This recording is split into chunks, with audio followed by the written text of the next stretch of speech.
Atlantic by a friend, which you're almost certainly familiar with. The reality is that the Islamic State is Islamic, very Islamic.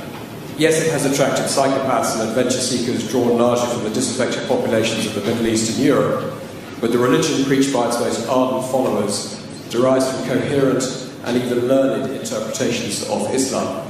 And the article obviously goes on to advise us to base our strategy on countering Daesh with that understanding at its heart, and I invite you to comment on that. Every religion has perverts and psychopaths who try to hijack it. ISIS is as much Islamic as the KKK is Christian. Don't they have a cross? Don't they do everything in the name of religion and Christ? Don't they believe that Christ compels them to lynch and kill people of African descent? Can one really say that the KKK is a Christian organization? There are other groups that one can point to. There are other massacres that were committed in the name of keeping certain countries or regions clear of non-Christians. There are people like this also in the Jewish faith that have nothing to do with Judaism.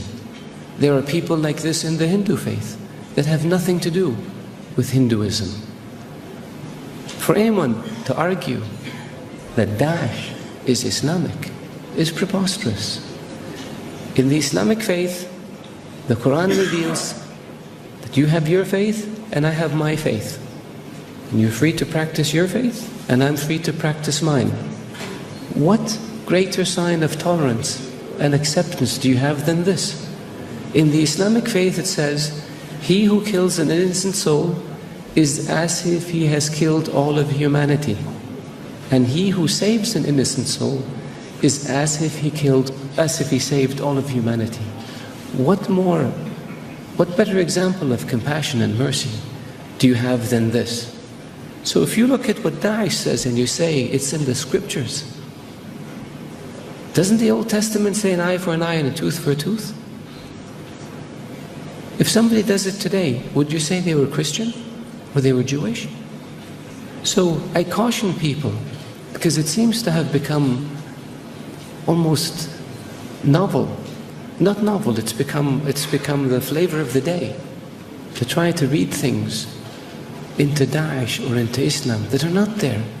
The Islamic religion and Islamic civilization was the civilization that preserved the history of Greek and Rome and passed it on to the West. Western civilization would not exist without the Islamic Arab civilization. The Islamic civilization and the Islamic Arab civilization was the civilization that connected China with Europe. So it was global. The point I made early on about being an intermediate civilization, this is what I mean. So if Islam was intolerant and Daesh represented Islam, would Islam have preserved Aristotle and Socrates and passed it on to the West? Would Islam have connected Eastern civilization with Western civilization? Of course not. So I urge you, all of you, to be careful when it comes to making generalizations or to accepting generalizations that have no basis in fact. Thank you.